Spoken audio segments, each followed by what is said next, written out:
জাতীয় রাজস্ব বোর্ডের চেয়ারম্যানের অপসারণের দাবিতে এনবিআর এর কর্মকর্তা-কর্মচারীদের কমপ্লিট শাটডাউন চলছে।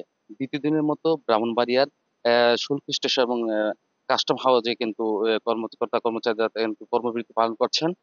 তো যার প্রভাব পড়েছে দেশের অন্যতম রপ্তানিমুখী ব্রাহ্মণবাড়িয়ার আখড়া স্থল বন্দরে।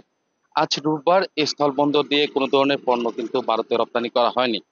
তো গত শুক্রবার রাজস্ব কর্মকর্তাদের স্বাক্ষরিত বিল বিল অফ এক্সপোর্ট এর মাধ্যমে যে গত শনিবার সকাল থেকে দুপুর পর্যন্ত এই যে আখড়া স্থল বন্দর দিয়ে যে 92 টন মাছ এবং 62 টন ময়দা কিন্তু ভারতে রপ্তানি করা হয়েছিল।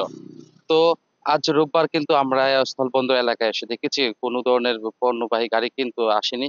যার কারণে কিন্তু পণ্য রপ্তানি একেবারেই বন্ধ রয়েছে।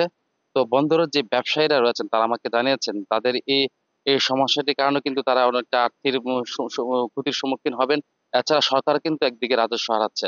তারা বলছেন যে তাদের এই সমস্যাটি যেন দ্রুত সমাধান করে তাদের বন্দরে যে পণ্য রপ্তানি আমদানি কার্যক্রম যে স্বাভাবিক করা হয় তারা এমনটি দাবি জানিয়েছেন। আরেকটা তথ্য যদি আমি জানিয়ে রাখি, কমপ্লিট শাটডাউনের আওতামুক্ত থাকায় এই ইমিগ্রেশন চেকপোস্ট দিয়ে যাত্রী পারাপার কিন্তু স্বাভাবিক রয়েছে।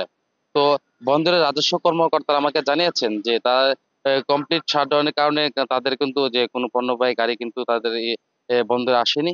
তবে তাদের যাত্রী পারাপার স্বাভাবিক রয়েছেন বলে তারা আমাকে জানিয়েছেন। তো এ ছিল আমার কাছে সর্বশেষ।